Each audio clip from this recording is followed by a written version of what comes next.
Kung ikaw ay isang Libra, isa ka sa pinakaswerteng tao sa 2026.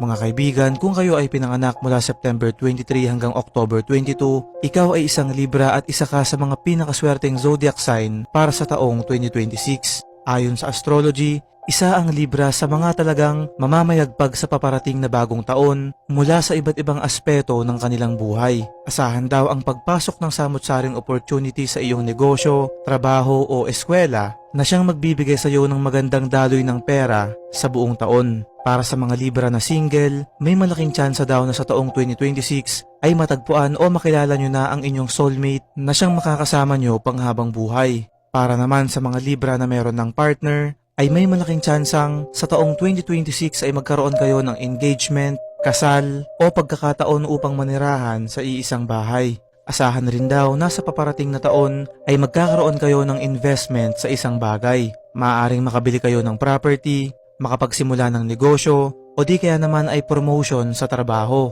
Paalala lang sa mga Libra sa taong 2026 ay matuto kayong humindi sa mga bagay o tao nang sa ganon ay hindi mabago ang inyong kapalaran. Ang mga bagay na to ay inaasahang mangyari dahil bilang ang Libra ay isang air sign, compatible ito sa Year of the Fire Horse sapagkat may dalang saktong hangin ang Libra para mapanatili ang pagliyab ng apoy nito at hindi ito sumabog o mawala.